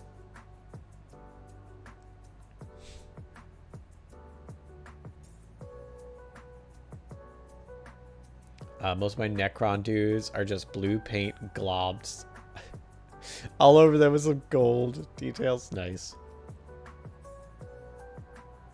So first, your sitting position. It takes a while to find what best works. I prefer otter position with my elbows resting on the table. Another is time of day, caffeine intake, hydration, and the holder.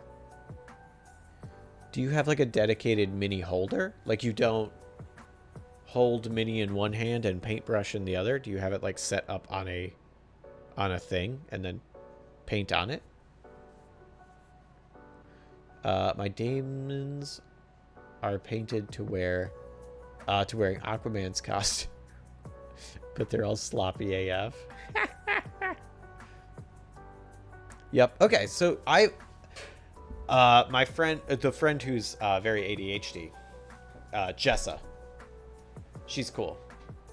Every once in a while, she'll show up in chat, but usually not, or show up in the Discord. She's sung the praises of OneNote and has made me think about using it for my own personal games. But again, most stuff that I write down in a permanent fashion versus like on my wild ass note taking fashion is something that I am hoping or expecting to share with someone else. So I want it to be like a clear thing that people could just access. And if I do something in OneNote, it starts spreading it out, even though OneNote sounds awesome because how she does things, which is really cool. And if I wanted to build like a whole campaign world in a document, I would probably use OneNote or, well, I already forgot the name of it, but what you were just talking about, Discordia. Hang on, I'll look it up. Notion.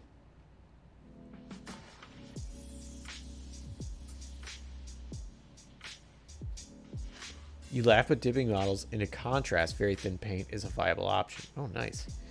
Mini pasting is a hard skill to get reasonably good at. 500 to 1,000 hours should get absolutely anyone without serious handicap to a level they would be proud to show off. All right. I'll believe that.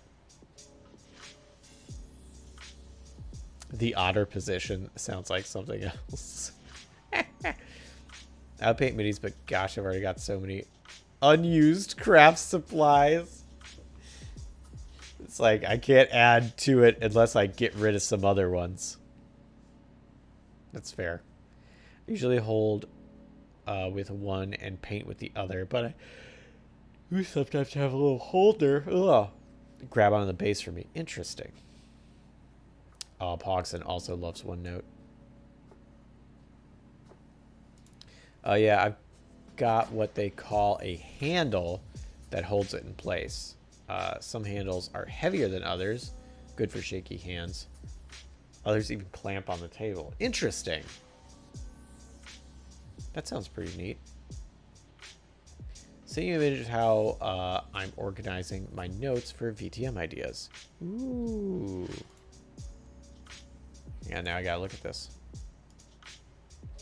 Yeah, that looks very much like OneNote, but like more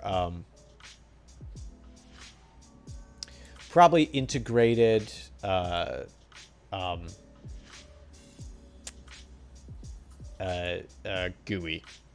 OneNote, you can kind of give everything icons and stuff too.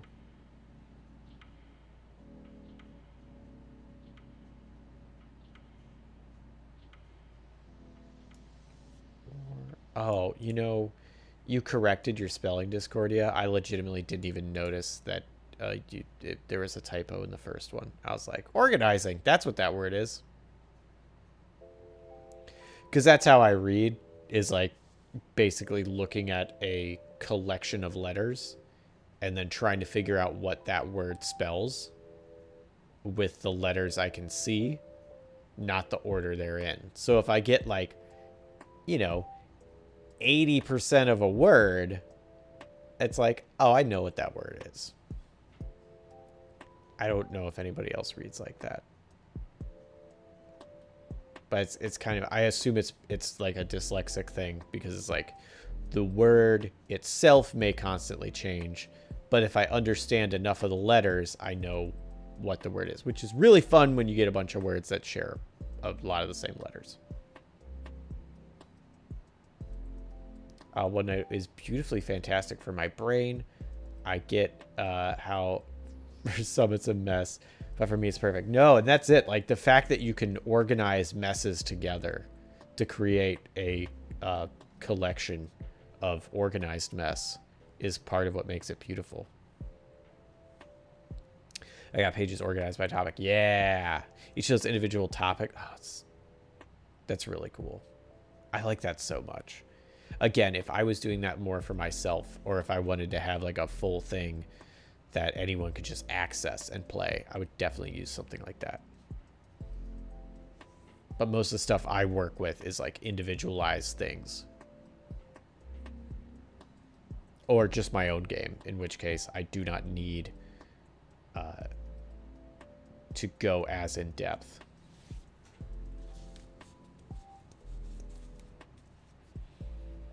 I concur with this. I never thought I'd have any artistic talent until I started painting, and I realized I could actually get my vision from my head to reality with this medium. Oh. The outer position is when you get someone to place their clam on your chest. And you start bashing it with your fists. Do that thing. I clamp my minis on a mounted holder and use one hand to steady the other while I paint. Like, okay, so like, if you're painting with this hand, do you like do this? Like you hold your wrist? How do you steady one hand with the other hand? I'll give an NPC this trait, and then it'll be officially on topic. Sorry, not sorry. Larson is on a 5-minute ban. Also, no caffeine, 10 minutes of relaxing before starting. Ooh, that's a long time. I don't know if I could take 10 minutes to relax. I'm not saying I have hypertension, but taking 10 minutes to relax, that sounds very unrelaxing.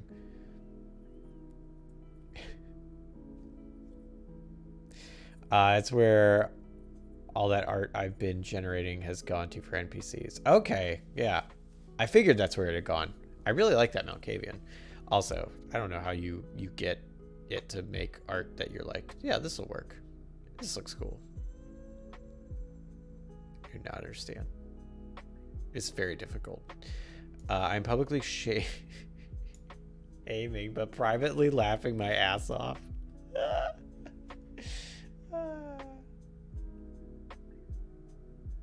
Just watch TV for 10 minutes. 10 minutes? I don't know if I can watch TV that long. I'm just kidding. That's fair. All right. So it's not like meditation, relaxation. It's like just don't do something stressful. I can't play Dead by Daylight for 10 minutes. That's relaxing. It's enjoyable. It's not relaxing. Just get to a resting pulse.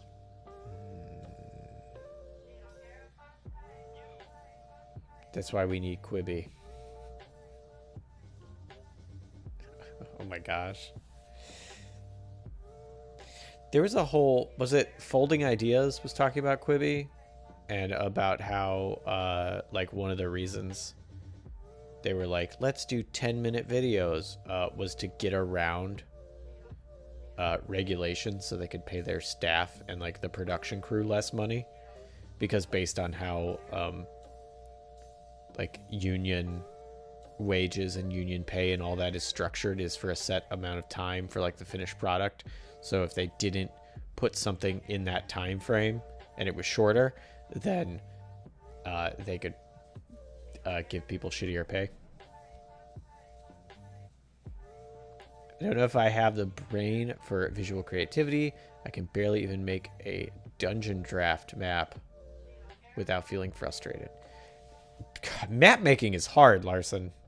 There's a reason I don't use maps. I very rarely use maps. It is very hard.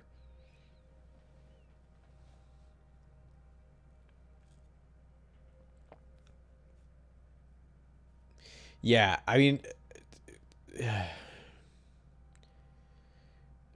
I don't like being cynical, but like, man, sometimes you just hear things that's upsetting. And you're like, wow, is everybody in any sort of position of power just a total bag of unrelenting garbage? And then you just feel bad. Or at least I do. It's like upsetting.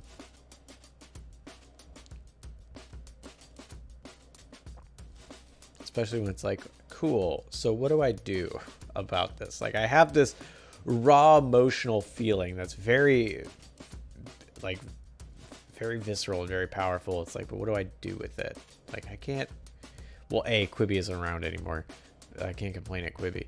But, like, the idea and, like, the reasoning for all that and, like, the people in the power structures of Quibi are still in existence and still probably fucking people over. And it's like, but what can I realistically do about that, which is something that's very frustrating. Which is why I feel like fantasy worlds and like escapism is very important, because sometimes a way, like, you need an escape from your feelings for a moment, so then you can then better process them and be able to deal with them. I'll answer that for you. Yes, they don't get to that level of power without being a total shithead. Now, what they do with that power may occasionally match your own values. But for the most part, they don't give a shit about any of us. Can you use a gun? Like, personally, I can use a gun. I am proficient in firearms. Can I use a gun to rectify this situation? Probably not. Mini painting is heavily reliant on techniques and learning. One doesn't actually take very long when you make use of tutorials. I can sort of half-ass dry brushing, edge highlighting and feathering, wet blending, shading, and glazing. Between those, there's basically nothing I can't make look like at least reasonably okay, and each of those takes nowhere near 50 hours to learn. Huh. That's a good way to do it. Like, okay, so you divide it up into several techniques. And from what you're saying, all of them don't take too long. All right. Maybe I should give... I want to say maybe I should give mini painting a try, but like, the other issue with crafting is then you have a craft after you're done. And like, I don't really use minis. I don't know what I would do with this mini after I painted it.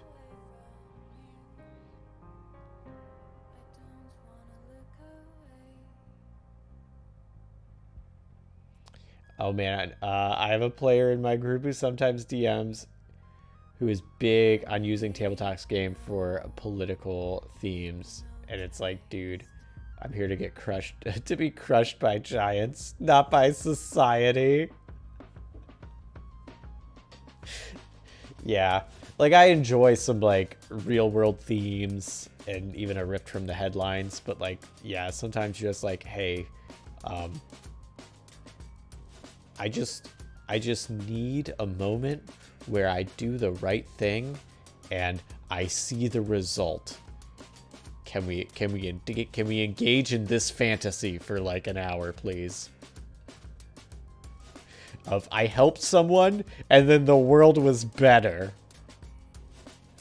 I didn't slay the dragon and then it created a power vacuum. And now, rather than 6 giant dragons ruling the world, there's now 5 giant dragons that rule the world.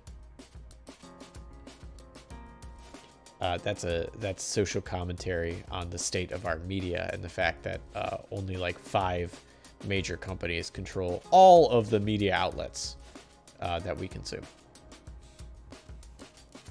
Dry brushing and inking / shading are pretty good steps. That pretty easy to give substantial, you know, and that's fair because when I did my mini painting, I didn't do any of those techniques. So, you know, I think y'all are helping me out here. Maybe I was way too hard on myself. Like there's absolutely good and bad ways to learn how to paint. You probably want to try the approach I just suggested of learning one technique at a time. That does sound best. Most of my minis get put on a shelf. I own a few board games. I don't play them, but own for the figures. That's fair. Some of them have really cool figures. Yeah, I get that. Dicey at times because you want people to be able to express and use their own therapy, if you will. But if it impedes others' enjoyments, could be, in fact, imitating the very aspects of society you're trying to escape. Yeah. And there's nothing wrong, yeah, with like using political themes and stuff, but it is... it can be a real downer. Just remember this. You know what looks worse than the worst painted mini? An unpainted one. I'm not sure I can agree with that. I've seen some ugly painted minis, mostly by me. The games I run tend to be political. Like fully, or like is there political intrigue and you also get crushed by giants? Or try to avoid getting crushed by giants? Might be hypocritical of me because like 90% of my NPCs allies in my own campaign range from neutral to evil, but that's because they're evil priests or vampires or other fantasy things, not because they're products of insurmountable societal factors. It's true, because you can't be like, what are you? It'll be like, well, you know, I'm a demon, so like, yeah, you know, pretty, you know, I'll lead pretty evil. Like it's not because of all sorts of things. It's like, well, you know, I was birthed from the bowels of hell, and you know, am dispositioned towards evil. Most of my games, we players a way to circumvent or work outside status quo, so make actual difference. Yeah, I like that. Damn it, Jesse, not really, but that's the lie we tell ourselves when we paint something that looks like absolute shit. Oh, okay, well. Sorry, I didn't mean to break an unwritten code among mini painters.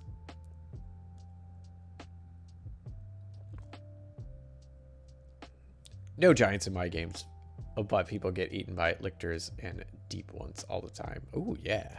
Deep ones. I don't know what a lictor is.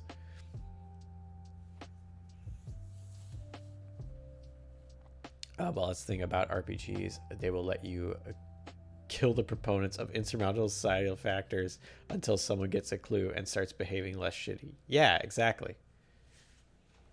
You can be like, let's attack toxic masculinity with our swords, and then eventually people will stop being as shitty and you make a difference. Like, that's just the thing you can do. It's great. Lictor is a monster in Cult Divinity Lost. That's a fun name. I have not heard of it. Start painting orcs. If the coloring is off, it looks right. That's funny. I just saw that Blight banned 42 minutes ago the letter E. Thankfully, I didn't do a lot of writing today, so I did not break your ban.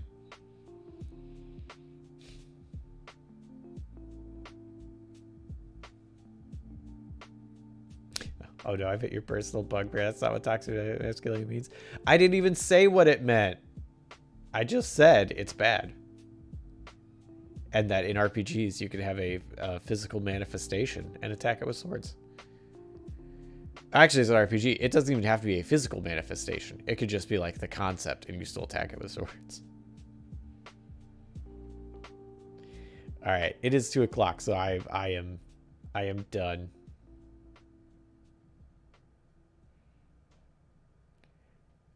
Cults cast humanity as gods who have been disempowered or trapped in prison that we think is reality. The lictors are guards of that prison. Oh, that's fun. Interesting concept. Thanks, Son Gunif, for joining us today. You joined probably within the last 20 minutes. I usually start this at noon Eastern. So look at the time now, 2 hours earlier. I do this every Wednesday. Or whatever the day is for you. You might not be in the US. Not everybody here is.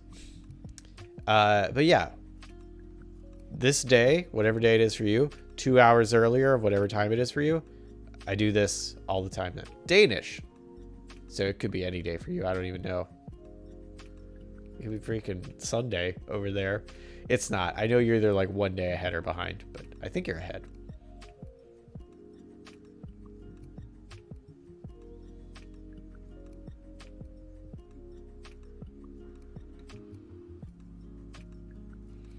My understanding, actual definition of toxic masculinity is like a masculinity that is self-harming, like refusing to go to the doctor, or not properly processing your emotions, or not ever reaching out to help others. Those, while not exclusively self-harming, it can also be harming to others. But yes, those would be results of like, I'm a man, I don't have to go to the doctor, and then you become extremely ill or have a new chronic problem because you didn't take care of it. Because men don't do that. Also, you know, that ranges from that to, yes, not talking about your emotions, bottling up, and doing all sorts of terrible things with your emotions. So yes, it can be self-harm. It can also be outward harm.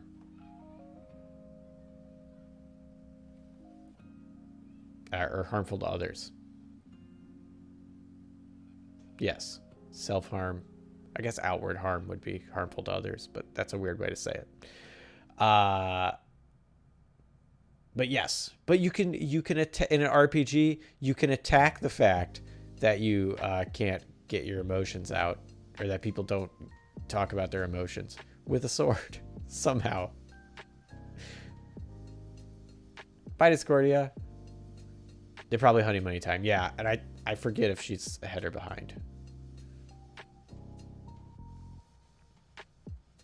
Not really Meiji. Oh, Meiji Ascension is really good.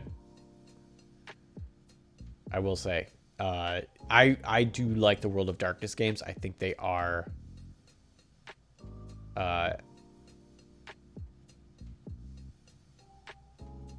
like it's a good system.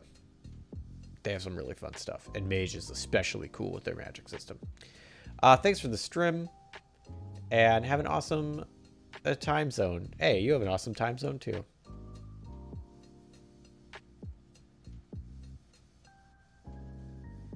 Okay, I got you, Larson. And you are also welcome. I'll play WoD games someday. Someday. Someday, Deebs. I believe in you. Someday you will. Alright. Is there a spot anybody wants to go to? And we can guide the raid? If so, speak now. If not, I will just pick... You know what? Yeah, I'll just pick from the list or just randomly go somewhere that's related to tabletops.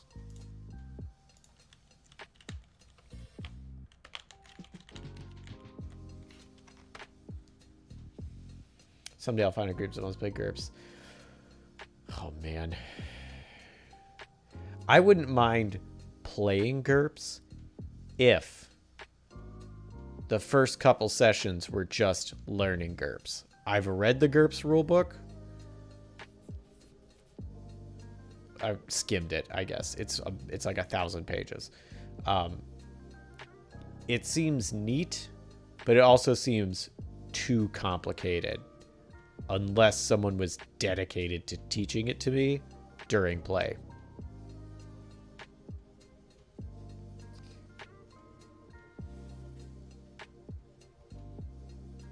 Because it wild.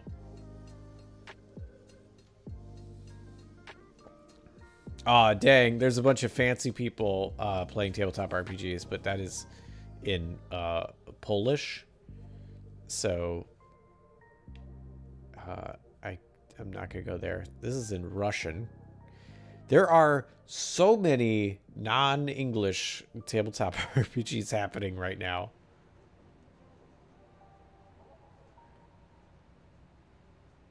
That's in Dutch. It's probably because it's the afternoon here. So, like, I'm not going to get a lot of English.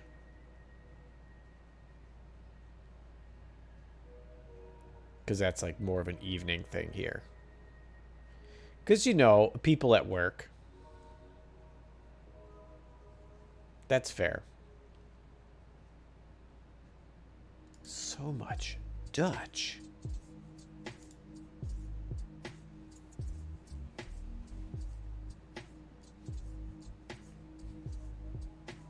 If a GURPS book I rescued from the trash. Ooh.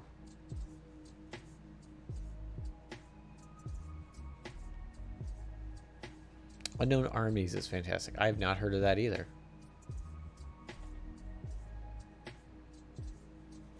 I am working as well. Yeah.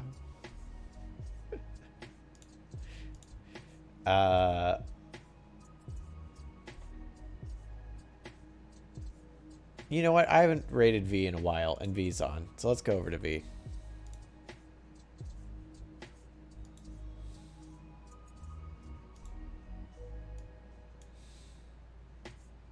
It's been a hot minute, so we'll go that way. You're working, Pogson. Don't let anybody tell you different. All right, I'm gonna hit this raid button. Y'all are the best. I love seeing people here. You're so cool. Thanks for stopping in, Sunganif. I hope you come back. If not, I hope you enjoy whatever it is you are doing instead of being here. Get Jesse the Greek tonight on The Escapist. Woo! So that'll be happening in 3, 4, 5, 6, 7, 8, 9, 7 hours. And hopefully I'll see you there. And if not, well, then I still hope you're really enjoying whatever it is you are doing. Where's my mouse? Here it is. Bye, everybody.